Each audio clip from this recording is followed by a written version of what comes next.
you how to make the most delicious quinoa chicken meatballs that will get you dancing like that. Yes, my name is Naraji and welcome to my nook. If you are new to my channel, please don't forget to hit that subscribe button. If you're a returning subscriber, thank you for coming back. I love you very much. Let's get right into it.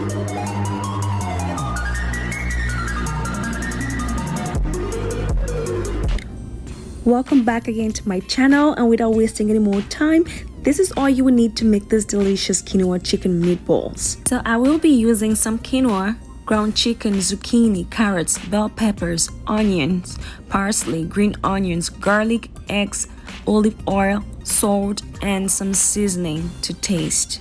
You can replace the chicken with beef, fish, or any protein of your choice. If you are vegetarian, you can actually swap that out altogether and it will taste just as good.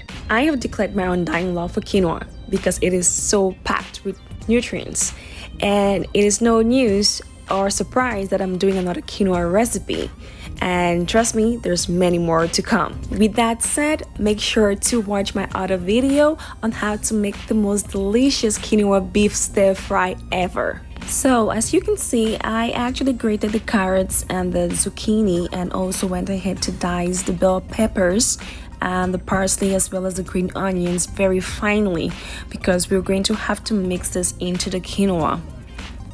Bell peppers are very flavorful and it is actually optional in this dish. I personally just want a lot of flavors, and that is why I am using bell peppers. To save on time, I had actually gone ahead to prepare my quinoa while I was preparing my ingredients. Quinoa, as you all know, takes about 12 to 15 minutes to cook properly. Make sure to boil your quinoa with a pinch of salt to taste. Once cooked, pour into a bowl and set aside to cool. For this recipe, we need your quinoa to cool down so that we can actually mix everything together.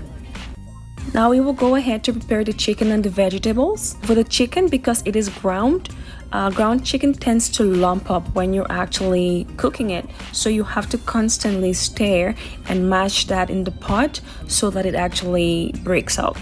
Like I had mentioned earlier, you could actually replace the ground chicken with ground beef, fish, or no meat at all for a vegetarian option. As you continue to stir, go ahead and add your seasoning, some salt, and some Maggi cubes. Taste and add seasoning accordingly. Keep stirring your chicken, making sure to break down any lumps. Once my chicken was properly cooked, I went ahead and added all my vegetables and continued stirring. Once all ingredients have been properly mixed, cover and allow it to cook for about 1 to 3 minutes. The goal is to allow the water to dry up a little. You don't want it to dry completely, and you don't want to overcook your veggies as well. Another alternative would be to squeeze the zucchini and the carrots prior to cooking. That will reduce the amount of water drastically, and also not using bell peppers. But your girl is all for the flavors and the juices, so we're cooking everything. Now go ahead and mix your stuffing into the quinoa. This was why I said we needed to have the quinoa cool down. You don't want it to be mushy. At the same time, you want it to be moist enough that you can actually roll them up into balls.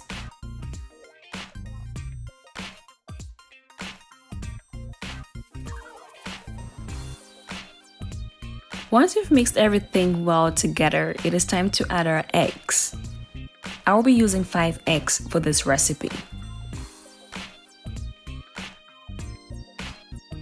As you all know, eggs make a good binding agent, so we're actually using this obviously to be able to make our meatballs to bind properly.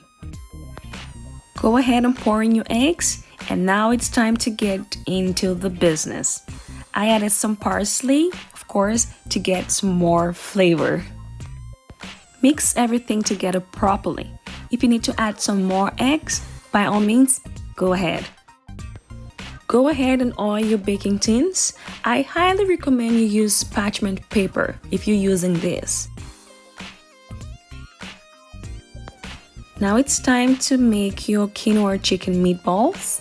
Make sure to lay them out sparsely. You do not want to crowd the trays.